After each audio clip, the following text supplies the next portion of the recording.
Going to Jamaica, man. Third time. Hi, welcome to my video and welcome to my channel if it's your first time here.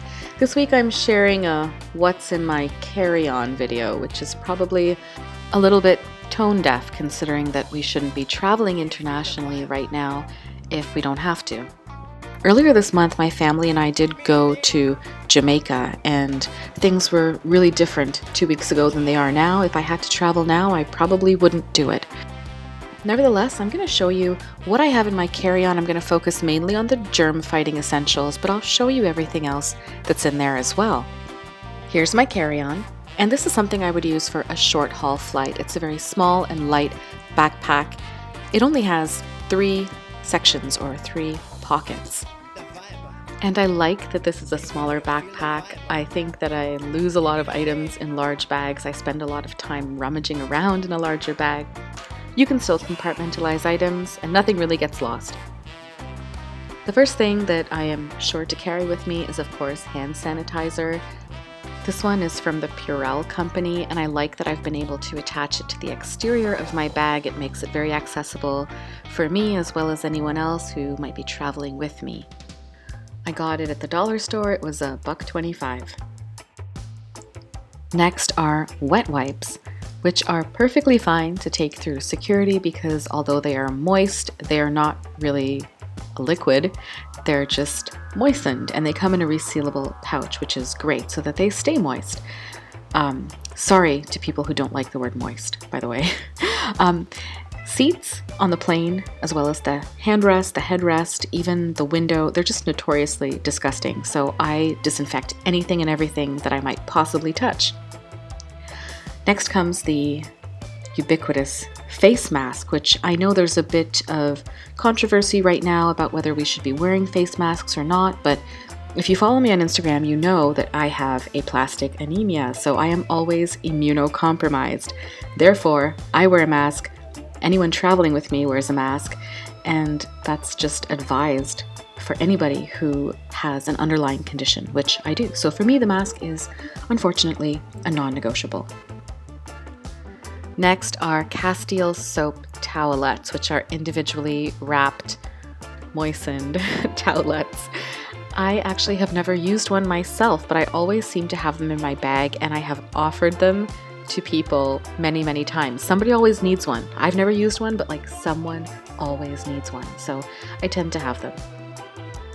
Next are socks, and I think that this is probably one of the most underrated items that you could have in your carry-on. Airports are filthy. We already touch everything with our hands. We don't also need to be touching things with our feet. Now, I usually travel in socks, but I occasionally have traveled in flip-flops or in sandals, and I never want to be in a situation where I have to go through security in bare feet. I just think that is disgusting. So if you're not already wearing socks, maybe somebody in your party will need them. You never know. An extra pair of socks, I think, is, as I said, one of the most underrated things, but necessary things that you might need in your carry-on. All right, moving on to other stuff, which is not necessarily germ fighting. I like to carry a lip balm or a salve. This is really great because I can use it on my lips, but I could also use it on any sort of cracked or dry skin, so that's really good.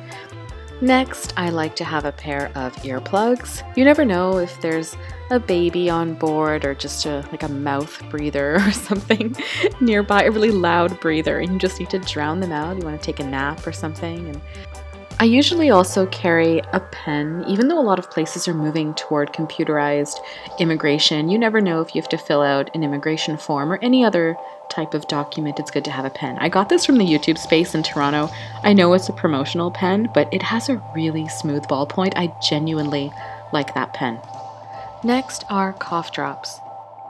Pranav is guaranteed to ask me for a cough drop. If not on board, then he will ask for it at the destination. This is a given. I must have cough drops.